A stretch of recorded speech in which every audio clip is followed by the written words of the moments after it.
All right, we're going live.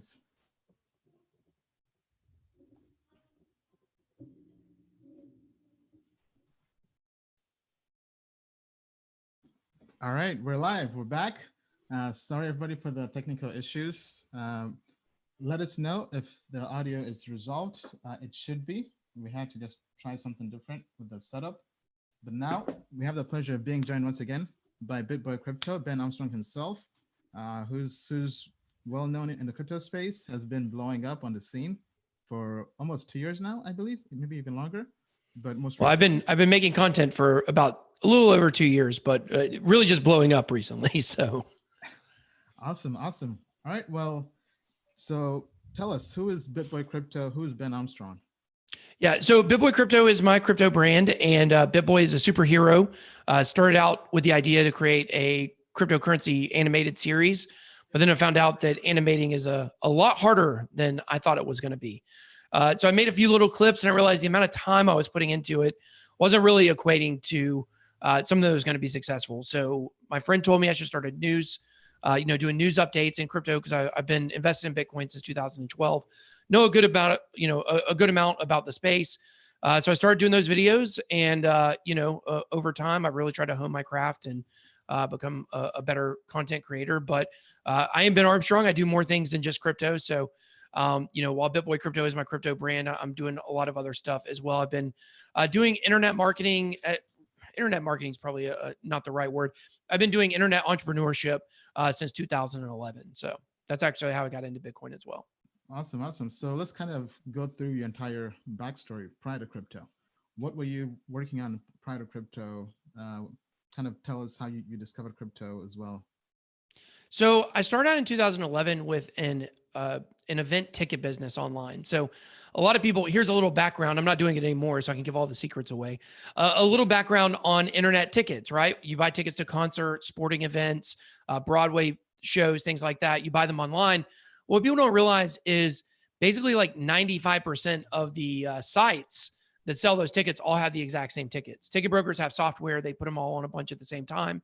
And so I basically got involved in that, started advertising on Craigslist. And within probably about 18 months, I was making, well into six figures doing that basically out of nothing. I was working at a car wash, Wow. before I started that in 2011.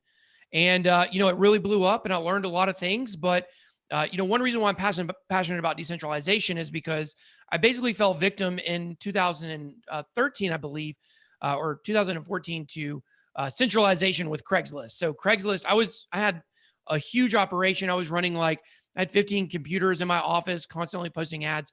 At one time, I was about 1% of all Craigslist ads. I was posting over 800,000 ads a day for tickets. And a lot of people in the ticket business were doing that. And what happened is Craigslist didn't like that. And so they basically changed our entire setup, making us now where we had to pay $5 per ad instead of them being free. And so they shut down the software that I used. And the guy who ran the software, eventually came up with a way to keep it running. And it was through accepting Bitcoin. And that was, somewhere in the 2012 range. So that's how I got into finding out about Bitcoin. And that was kind of my first, foray into internet marketing and online entrepreneurship. I ran the ticket company for, I guess, from 2011 to last year. So I ran it for 8 years. But after Craigslist made this huge change, it was like my income every year got cut in half for 4 or 5 years after that. So eventually I had to start something else. And so I've had a lot of very unsuccessful online businesses as well. I've done probably 10 different online businesses, and I've done a very unsuccessful YouTube channel as well in the past. And so in 2018 is when I really got into content creation and doing it a little better than I had done it before. So, but yeah, lot of big failures in between hitting it big the first time and then finally finding some success with crypto content creation and beyond. Okay, I mean that's a pretty incredible story. So you were making six figures with your event business, mainly via Craigslist. Yeah, go ahead. So I was making about $350K in 18 months a year. And wow. That went on for about 2 years. Wow. And then all of a sudden, everything just got pulled out from under my feet at one time. So now kind of walk us through the process of building a business that large, that brings in that much money. Because I'm especially in times like this, as we're heading into really tough economic climate, lots of people might be working at home. So they Mhm. definitely are searching for means to make money online. Right. So walk us through the process or system, or how you really thought to build something so successful. Yeah. So that's how much I was making. The actual ticket website was bringing in about, it brought in during its time like well over $10 million in sales. And here's the key. The key is that there are things out there that you can make money with online and do very well. However, the things that are truly worth it, that are truly like you can start and scale pretty quick, they're hard to find. Because if you just Google how to make money online, here's a little phrase I say all the time. The number one way to make money online is to tell people how to make money online, right? That's like the number Yeah. one niche, so everybody's searching for that. But the actual things that will make you money are harder to find. And so I got basically pretty lucky when I found the ticket business. The way I discovered is I was looking for tickets for a Falcons game. It was a Falcons Packers playoff game. We got destroyed in that game in 2012 in January that year. And looking for the tickets, I was able to kind of figure out like, hey, all of these websites can't have the same. They can't have the exact same set of tickets. There has to be a network that I can get into. So I started firing off emails, and I was basically able to reverse engineer what all these people were doing. They just had these websites that were given to them for free from a company to sell the tickets. And then you got paid a commission on every ticket that you sold. So it was very easy. Reverse engineering is very important. When you find out what somebody's doing online to make money, they'll tell you how to do it, but they're never going to tell you their exact method, because then they're not going to be able to be successful. You become their competition. So really like learning how people are making money online is much more research oriented. And so you got to really figure out exactly what they're doing. And so that's what I was able to do. And at that point, the key is once you find something that works, then you got to find out how to scale it. I didn't have 15 computers running software 24 hours a day the first week. I found one software I could use and I had one computer. But once I realized that method was working, then there was no limit really to what I could scale up. There did become a point of, diminishing returns at some point where it's just like there was no reason for me to post more ads. But that was basically what I did. I found something that worked and I scaled it. Most of the things you find online for people teaching you how to make money and stuff, there's going to be principles and concepts in almost anything that someone makes like that, of course, that is going to be able to make you money. But in reality, like you're going to have to get down in the dirt, do research, and figure out something that works for you. Absolutely, absolutely. This also reminds me of the story of Airbnb. So early on, when they were trying to grow, they would also post ads for Airbnbs on Craigslist. Mm-hmm. And after a while, they ended up getting enough traction to a point where they didn't really have to do it anymore.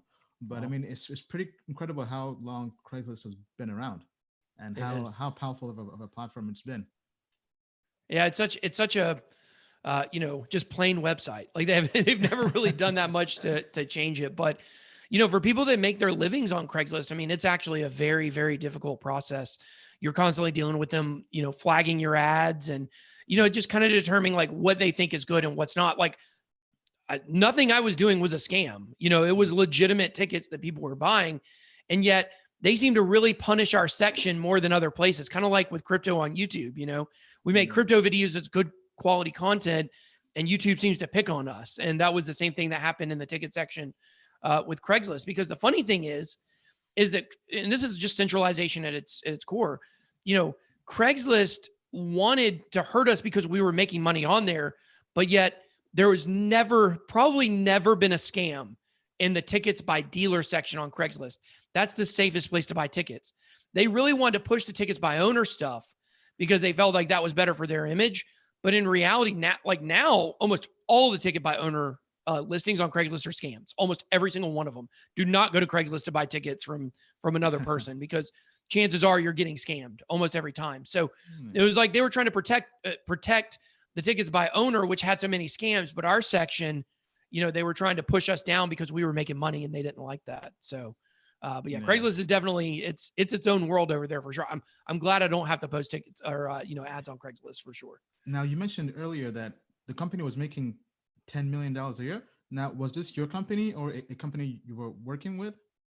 Well, it was my company. But once again, the ticket business, and you really discover this when you get into other people's businesses. Like there's so many things out there that you think you understand how it works, but you really have no idea. Like the event ticket business is just like that.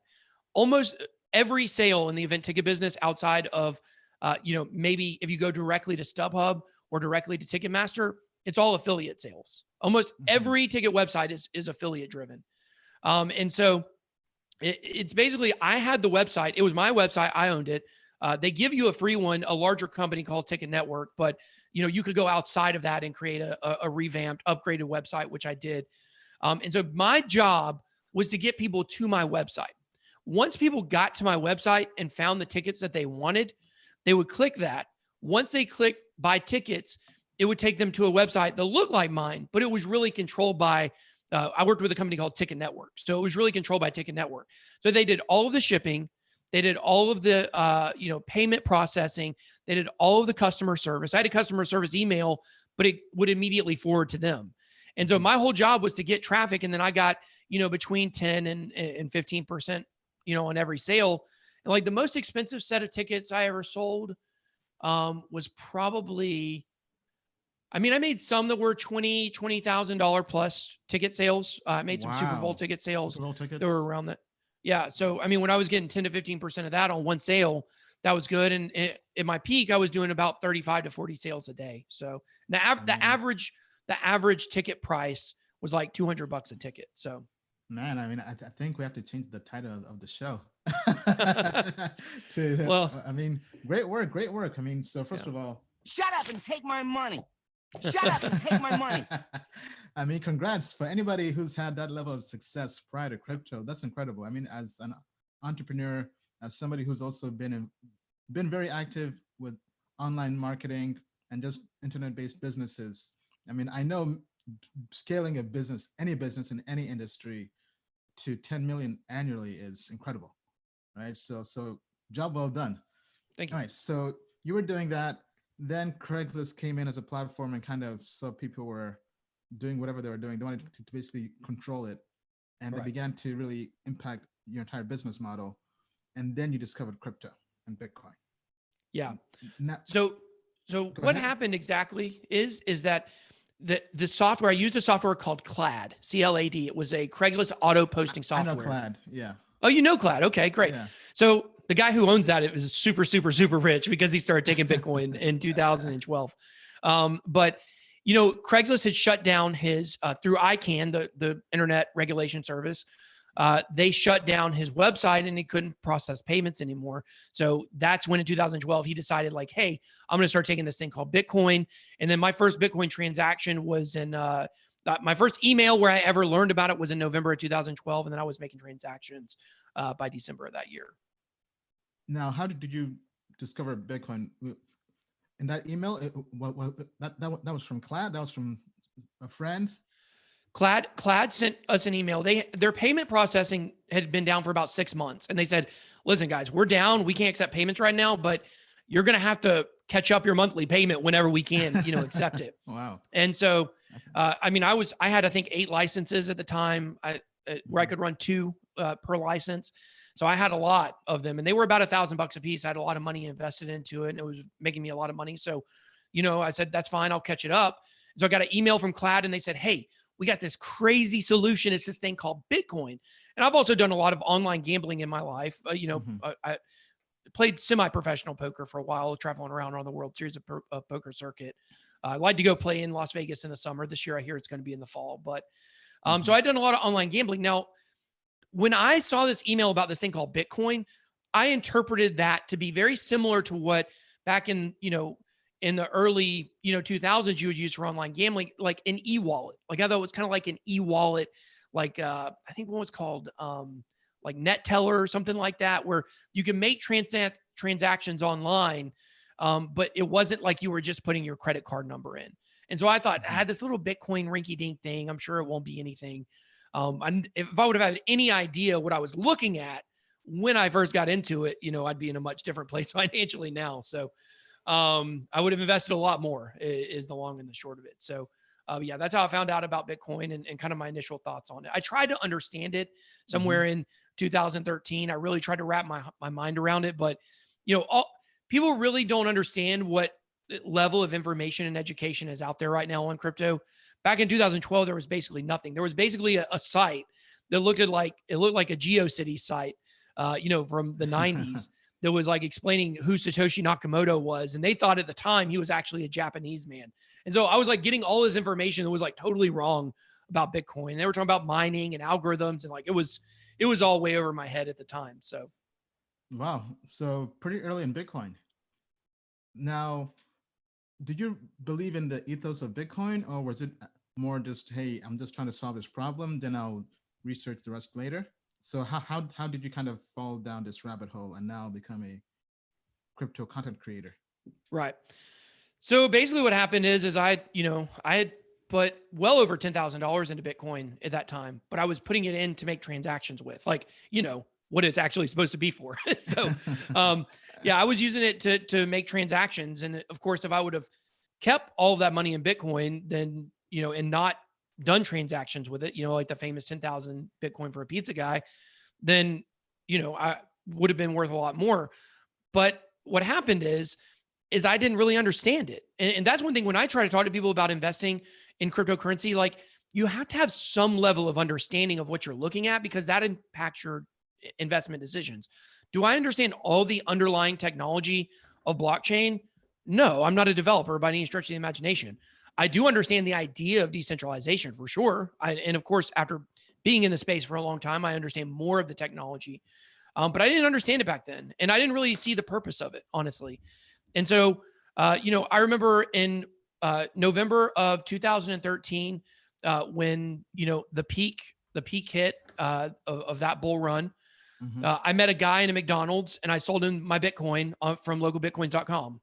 We went and met Oh, at wow. McDonald's, got on the Wi-Fi. I sold him a bunch. He's probably rich now. And I made, several $1,000s, but it was nothing to what it could have been. So what really, really piqued my interest in Bitcoin, in cryptocurrency, was in 2016, 2017, when the price started going way up. And I started doing all the math in my head of like, man, Mhm. if I wouldn't have sold my Bitcoin, then I would be worth millions and millions and millions of dollars right now. But instead, I made a few $1,000s because I didn't understand what I was looking at. So that's really what drives me in the space, is being able to look back. Now, look, during 2014, 15, 16, in 2013, when Mt. Gox crashed, I guess that would have been it would have been 2014, I think, when that did, in February of that year. That was when I kind of just wrote Bitcoin off and said, probably nothing is going to happen from it. I thought it was over. I got the email. I have a Mt. Gox claim still. I had some still in there. So hopefully I'll see that money at some point. But I wrote it off like, I guess it's not ever going to go anywhere. But Mhm. I watched the price. I would watch Coinbase. I would watch what was going on with the price, but I wasn't like super invested into it. I had other stuff I was doing with my time. But when 2017 hit and the prices started skyrocketing, I started doing the math. That's when I knew like I had really messed up big time. And because of that, that's what drives me in the space to try to evangelize people about cryptocurrency. So you don't have to make the same mistake that I made, because, you wouldn't be doing this channel. I wouldn't be in this space unless we believe that there still are huge opportunities for people to be able to change their lives financially. Absolutely, absolutely. All right, so let's now go to, how did you begin creating content for crypto? What was the thought process? So you mentioned being able to share your story and kind of be an example to others. And I can kind of delve into when you launched the channel, what it took, lessons learned. So I got a lot of lessons I can give for sure, because I've learned a lot over the last few months, really specifically. But in 2017, an old friend that I hadn't talked to in a long time, we connected over crypto. He sent me a message. It was like, hey, I saw you I was still on Facebook at the time. I saw you make a Facebook status about Bitcoin. Like, I've gotten really into it. And so we started talking about it and really like kind of fleshing out like, different ideas about investing and things. And we came up with this idea to create the animated cartoon series, BitBoy Crypto. And so, it was just BitBoy, and Hodl was the name of the show. Hodl is a turtle. So hopefully one day we can still see the cartoon get made. But like I said, we were putting so much time into it and we weren't really getting any results. And he said, hey, you got a very good way of explaining things to people. So you should make a news channel basically where you talk about crypto. So I said, okay. So I gave it a shot. First few videos were terrible or whatever, but I started making content, and, like Gary Vee says, which, I'm not a Gary Vee guy, but one thing that he says is that if you're thinking about creating content, just make it. You can spend all the time in the world planning it out and deciding what you want to do, but until you actually make content, you're not going to get better. So every content creator, when you look back on the history of your channel, you'll always see points of extreme growth, like of not number wise, but I mean, personally with the way that you create content. So, I look back on those early videos and they weren't that great. And I came up with a style, which was basically where I'm just on the, on the screen. I green screen myself on. I talk about crypto. But what I found is that at some point, I just was not growing at all. I had been doing the channel for a year and a half, and I had like 10,000 subscribers. I was doing okay. I wasn't doing terrible. But my watch time wasn't good. My community wasn't really growing like it should and things like that. So I decided to try something totally new, and I started writing scripts. And for me personally, when I started writing scripts on my channel and actually doing more professional video editing, it took the amount of time it, took for me to make a video from 1 hour to 4 to 6 hours. But the amount of growth has been incredible. I mean, I was at 12,000 subscribers at the beginning of this year, and now we're almost completing 4 months, and I'm now at like 36,000.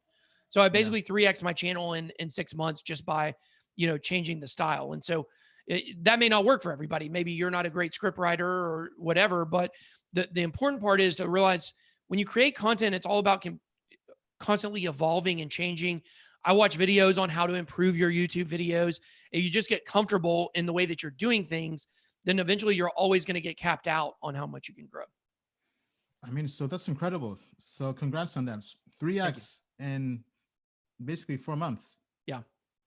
And just from one move of switching from, so earlier you were doing what? Just impromptu videos? Yeah. I mean, talking is a talent of mine. that's what all my teachers said growing up, which was, I talk too much. So, I've always been pretty good with words. I've always been a good speaker. I've done some other kinds of nonprofit work where I did some speaking and things, on behalf of some different, groups. So I've got a good bit of public speaking under my belt. And so for me, like that was what was comfortable, was just me getting up. And when I say public speaking, it wouldn't be like I would sit down and write down an outline. It'd be like I'd have an idea I want to talk about, and I'd go on stage and I'd start talking. And, I could flesh out ideas as I was coming up with them. But what I found is that was that was just me being lazy, And in reality, when you're able to actually sit and format your content the way you want it to be heard, it's much more powerful. And so, that was the thing that I did. I totally changed my style. You're in a lot more control in general. Like if I say, hey, like let's say it's a video I want to put a ref link in. Like a lot of times I would just start talking on the channel, and then I get to the end of the video and I'd be like, dang it, I didn't even talk about what I want. I didn't even give that thing I wanted to give, because I was relying purely on my brain to come up with the time I needed to say things. So now I'm able to structure things a lot better, and people like structure, from what I found for sure. And then, also increasing my editing as well. So use a lot of stock videos in my, content and things like that.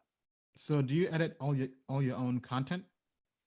I've edited all. I've been a one-man show for a very, very long time. Ever since I started, maybe you heard before we went on air, I just hired an assistant to help me with my editing. It's my sister. So, she's in the background here, helping me edit my, one of my videos.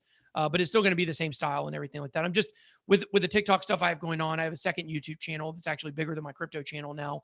Like I have a lot, going on. Yeah. In terms of, creating what channel content. is that?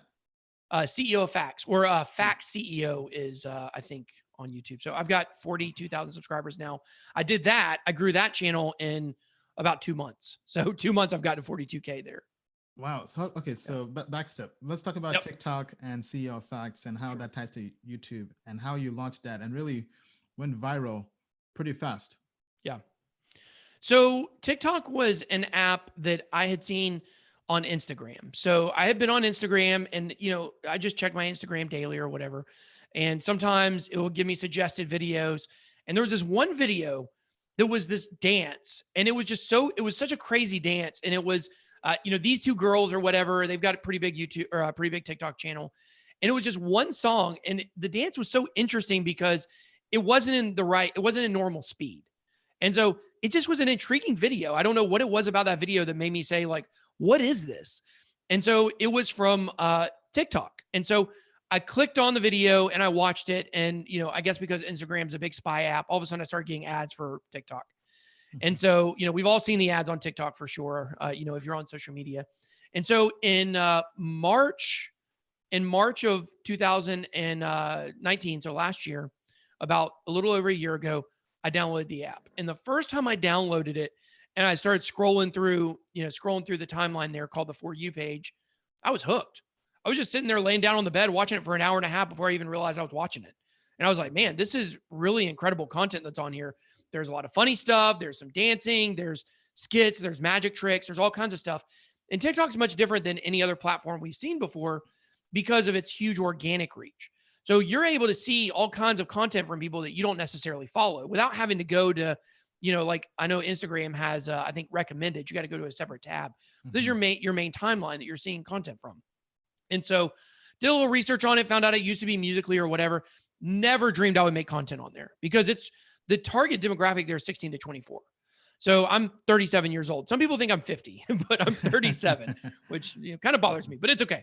So, I never dreamed I would make content on there. And then I started thinking, you know what, if I'm going to be on this app so much, I might as well make content. So I made a couple crypto videos. My original account was BitBoy Crypto.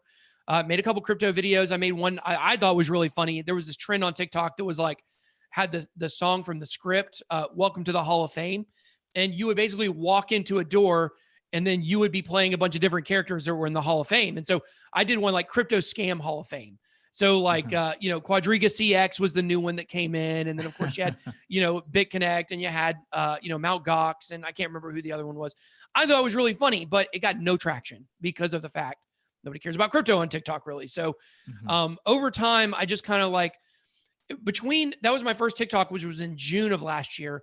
I just made a small handful of TikToks until November. Really the beginning of November, I started making content every day. I think I had less than 10 TikToks between June and November. And once I started daily content, I just blew up. I mean, I started talking about interesting things like the dark web. People love my dark web videos. I do videos on, talked about serial killers. I've talked about child killers, like morbid true crime stuff. Like people really, really enjoy that kind of content on TikTok. So once I started doing those videos, I had, in my first month of creating content, I had almost hit 50,000 followers. And then by the second month, I had hit 100,000. And then, in the middle of February, I hit 1 million. So now I'm at 1.6 million. There's been a huge influx of content onto TikTok due to everybody being home. And that's kind of, messed up the algorithm. So the growth rate hasn't been quite as high, but I should be hitting, I think, 1.6 million here in the next few days. So wow, it's exciting amazing, stuff, man. Yeah. Amazing. Congrats on all the success. Thank you.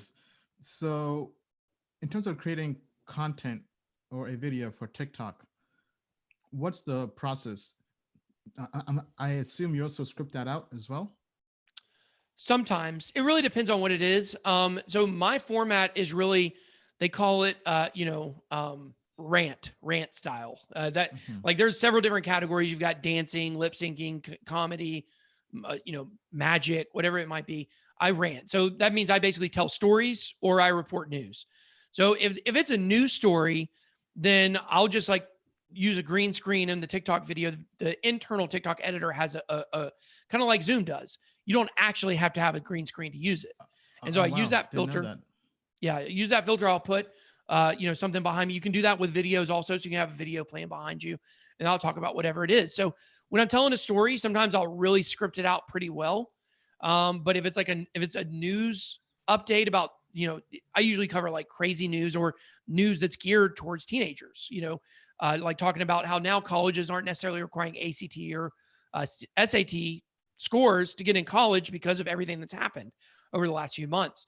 So a story like that, like kids are really like into that. So, if that's the case, I'll just kind of summarize the article or whatever.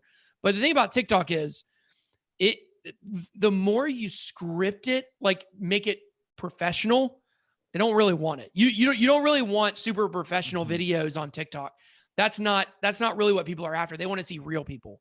So I tried doing some videos before where I put a really nice background behind me and I edited on my, actual video editor and then put it on. And they didn't do really that well.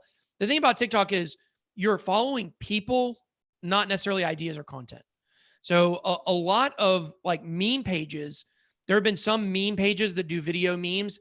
There's a small handful that do very well, but people have this idea like I can just go steal a meme from YouTube and I can put it on TikTok and I'll blow up. But the TikTok algorithm doesn't really work like that. It doesn't favor that kind of content.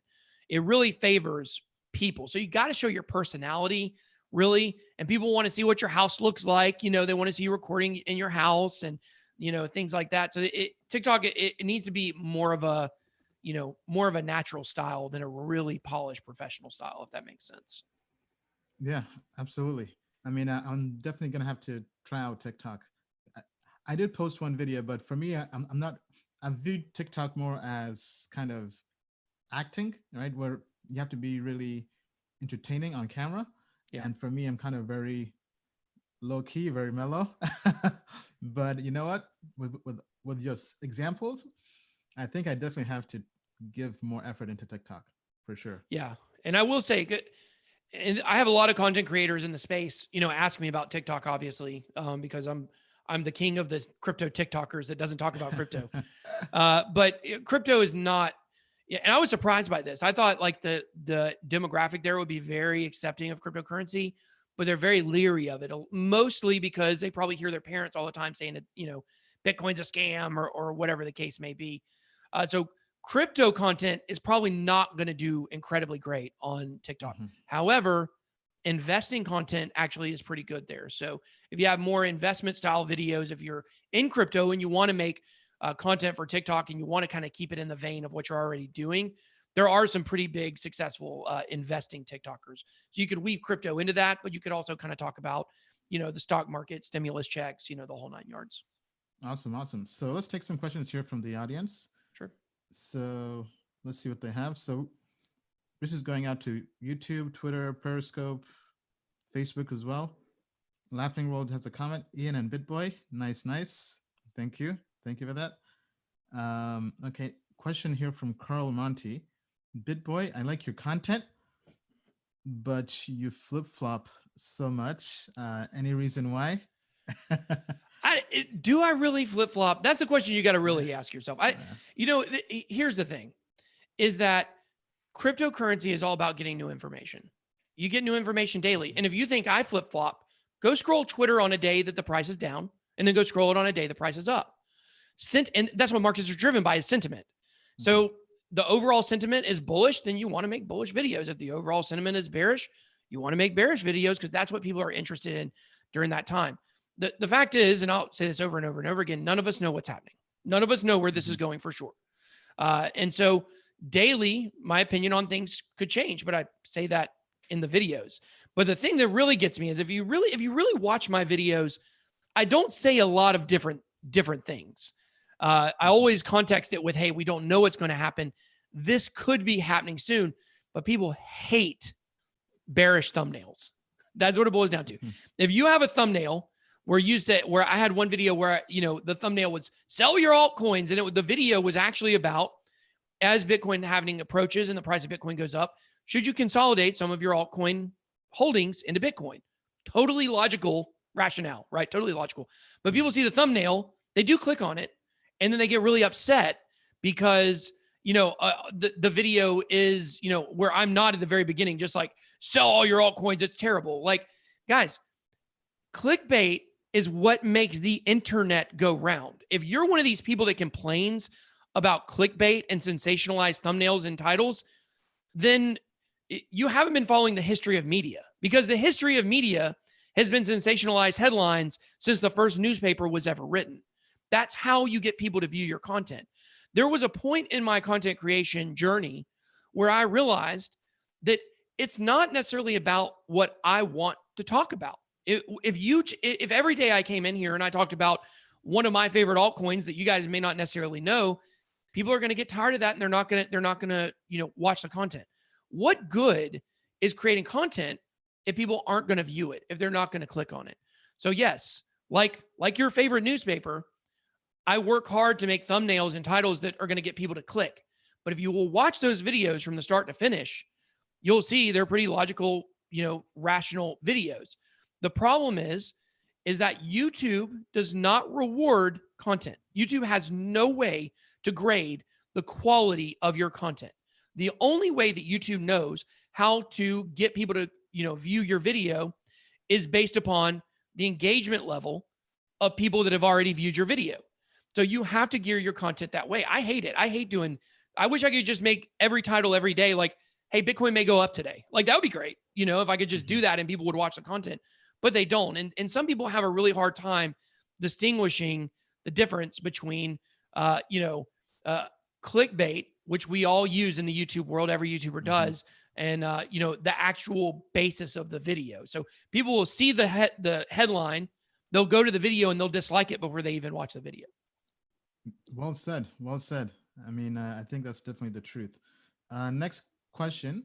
Somebody's asking for your top 5 altcoin picks, and definitely not financial advice. Yeah, definitely not financial advice. Okay. So I would say my top 5 altcoin picks, a coin I'm very passionate about is IOST. I love IOST. It has really been beaten down over the last year in the rankings. It just had in the Chinese crypto rankings that came out, that I think the CCEP, is that what it's called? Whatever it is, it's their regulation body or whatever. They came up with the Chinese rankings about 2 years ago. They've been changing, but IOST recently was in the top 5. The price is down right now. I run a node for them, a block producing node. So it's a project not only do I love, but I'm also like heavily involved with. So IOST would definitely be coming in. I would say also for sure. Now these are in no particular order, I guess. The coin I'm the most bullish on is CRO, CRO. And MCO as well, crypto.com. I think crypto.com has a huge opportunity to be the next Binance because they're doing a lot of things. You can earn, exchange, spend your crypto. I've got a crypto.com card I use as well. I do think crypto.com is a very powerful player in the game. They have great advertising. They work with a lot of content creators. And I think all that, people would say like, well, if they're so great, why do they have to work with content creators? Well, that's part of an advertising plan. And that shows that they understand how to get, attention to their product. And that's a lot of smarts. You look at projects like Cardano, and Cardano wishes that they would have a marketing team that could push it out like Tron gets pushed out or, other projects. That's a complaint that they have a lot, the Cardano community. So I would say MCO and CRO I kind of put together. Also definitely IOST along with that. Binance Coin, BNB. BNB has shown an ability to climb even when Bitcoin is not climbing. It hit an all-time high in 2019 when the price of Bitcoin was down. So I think that Binance Coin to me seems to be like I've called it a recession-proof coin, where even if we do go into a huge financial downswing, people are still going to need to be trading, and Binance is still the number one trading site out there. So BNB is another one I'm bullish on. And then, it's hard not to be bullish on Chainlink. Like it's really difficult. I saw a tweet the other day where someone said, Chainlink is at the top because, all these content creators are now saying, Chainlink is going to the moon. Well, content creators were saying that a year ago. Creators were saying that when it was at an all-time high. And up until we had the crash in March, it still continued to move up a very, very large, considerable amount. So definitely bullish on Chainlink. I know it's kind of cliche, like everybody's bullish on Chainlink, whatever, but I do think that it definitely has a big opportunity. And then out of the rest of the coins, if I had to pick a 5th one, I would probably go with Ethereum. I mean, you can't really go against Ethereum. I mean, I do think it has a huge opportunity. Decentralized finance is huge. It's going to continue to be big. I think that it's only going to get bigger. Now, we did have the news that came out recently that stable coins were getting banned. And then, all the YouTubers like stable coins are over, blah, blah, blah. Once again, remember what I said about clickbait. I did a video on it and actually looked very in depth into the actual report itself, which was from I think it was the FBS, I think. FSB. Financial Stability Board, right? Yeah. So, and you actually read the report, and there's some very concerning things in the report that they're going to try to do. But like what happened with Chinese crypto ban? Like, what did that really do to the price? Nothing, all these crypto bans, like in India, they had this crypto ban, but like people in India still bought crypto. It was really just like businesses weren't really allowed to get into blockchain. So there's been a lot of things we've seen similar to this. None of it has worked. The thing about the report is they say that like, if it's decentralized, then it's definitely not going to work. Well, if it's decentralized, you can't control it. So it's sorry about that. Like there's nothing you can really do. As long as there's a will for people to trade it and to use it, then it's going to continue. But the real crux of that report, the thing that I take from it would be a better way to say that, is that this is 4 or 5 years away. Even if they want to put in a huge ban, that's 4 or 5 years from now. They're going to have to give places time to get compliant. They're going to have to come up with the regulations. The world community is going to have to agree to it, because part of what was in the report is they're asking the entire world to take part in it to prevent people from doing what's called regulation arbitrage, which is like, why Binance or any other crypto company, why they move from country to country. It's like, okay, well, we don't like your laws, we're going to go to another country. So every country in the world would have to be on board with it. And there's probably going to be some that aren't going to be, which would still provide an opportunity for people to be able to, conduct their stablecoin business. But even if all that happens, worst case scenario, that's going to have zero effect on this bull run that we're going to come up to. It's going to have zero effect on prices over the next 2 years. There might've been some initial panic, but because of that, I see DeFi still continuing to grow, and Ethereum is really, resurfaced as the king of DeFi, where for a long time I was really questioning the long-term viability of Ethereum. So I think ETH definitely has a good opportunity to rise. UBT is another one I'm pretty big on right now. I'll just throw that out there for people. Next question from Gideon. He's asking, are you still in BitDAO or BitDAO? Yeah, still in it. I think, did you guys do a review on it? Yes. Yes, I'm on the website. Yeah. Wasn't the most glowing. Yeah. But yeah, we could be wrong, But well, here's the thing about it is I did a video on it, and I have some money in it. I like it. I like their ideas. Obviously, we know they've got a lot of big partnerships, or the word partnership is used loosely in crypto, very loosely. So Binance tweeted about them. They have a partnership with Chainlink. They have a partnership with Tron. They also have, I think there's another company. I don't know if I can say it. I don't know if they actually released it or not. But the day after I did the review, all of a sudden there was all kinds of stuff released literally the day after that did not exist the day before about some stuff about the company. And so ever since I did the review, I've been, researching those things.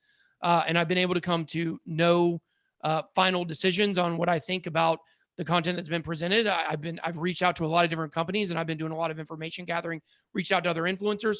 So far, I've seen nothing that would really make me think that BitDoe is not on the up and up by any stretch of the imagination. But at the same time, like, I'd still have some things out there. I'm waiting to hear back from people. I reached out to Binance. I got some information from them.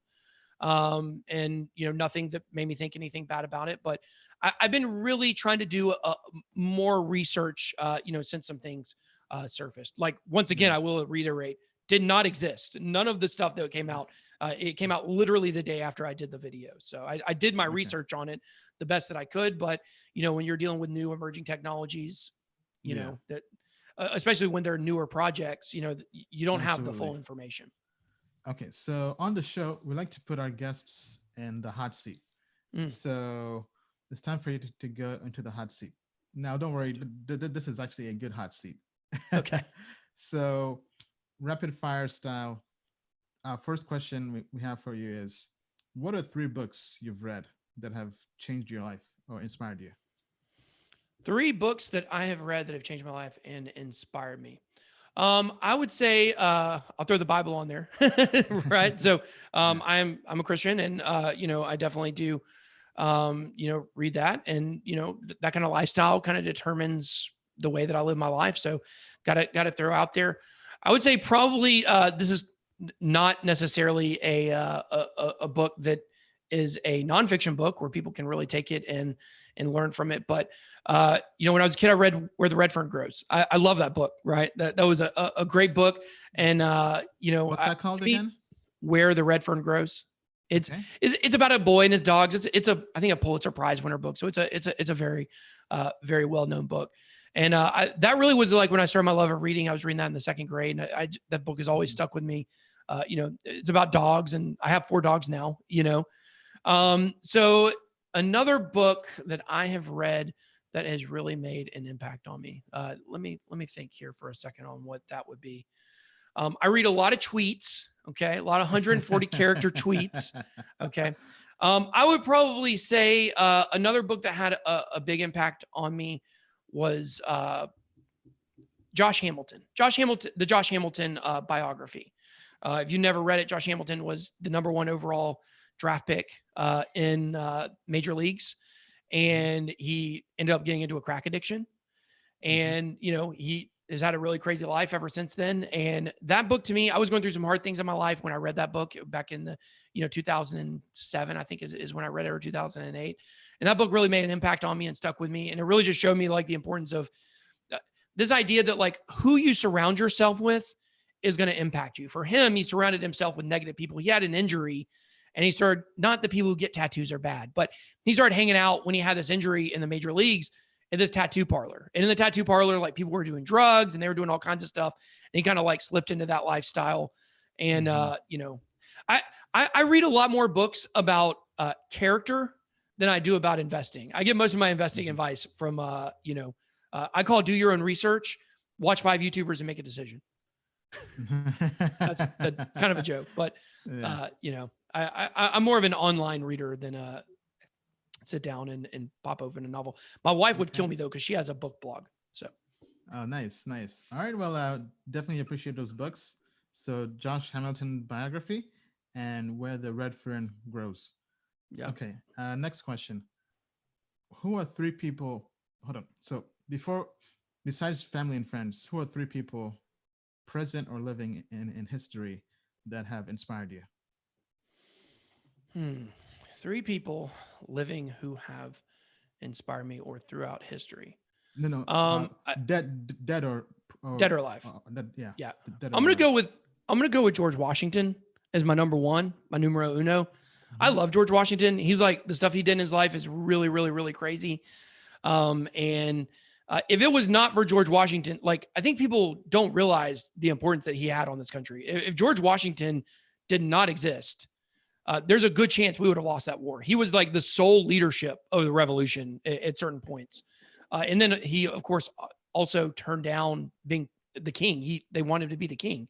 So he really understood the balance of power. Right. We got to go with Patrick Henry, right? Give me liberty or give me death. Right. Like that. That's such a great quote to live by. You give me freedom. I want freedom for sure. Even if it's something that I have to sacrifice for, you see a lot of stuff going on over in China right now that's not good at all. Who knows what it has to do with our current pandemic, but they've got like crazy concentration camps over there and all kinds of stuff. And, there's more people living there than people who are in the government. So if the people wanted to have a revolution, they could, and that's really what China, tries to prevent and things like that. So I would definitely say Patrick Henry. I love that idea. And then I know I'm going to all Americans here, but I'm an all American guy. I'm going Benjamin Franklin, right? Benjamin Franklin, he was a very interesting character. He had a lot of investing advice, a lot of investing quotes, a lot of inventions that he created.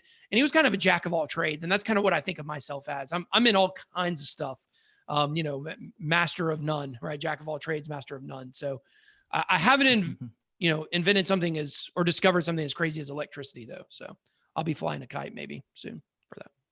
Yeah. Awesome. I mean, I think lots of people in the crypto world would like to join that kite. Yeah. All right. So last question in the hot seat. What are the 3 actions you took that completely transformed your life? Okay. 3 actions I took that completely transformed my life. Well, the #1 thing I would say is that, for me personally, I got off drugs. So when I was in my teenage years, in my early 20s, I was a drug addict, really and truly. So Mm-hmm. I overdosed. I was in a coma for 3 days. I almost died. Oh, wow. And that changed my life completely. So I've been sober now for like, what year is it? Like 13, 14 years, somewhere around there. But for me personally, yeah, thank you. So I don't get into it a lot on my channel or, when I talk about stuff like that, but I can't talk about changing my life without bringing that up. I didn't have anything, so that was definitely, something that changed my life. Another thing that changed my life was, learning to put structure, learning to have structure in your life. I think structure is very important, getting up at a certain time, doing things a certain way. When you work from home, it can be really hard to put that structure in. And so because of that, I think that, putting structure in my life allowed me to do online school. It's allowed me to work from home. A lot of people, especially during this pandemic, they probably have realized that it's harder than it seems to work from home.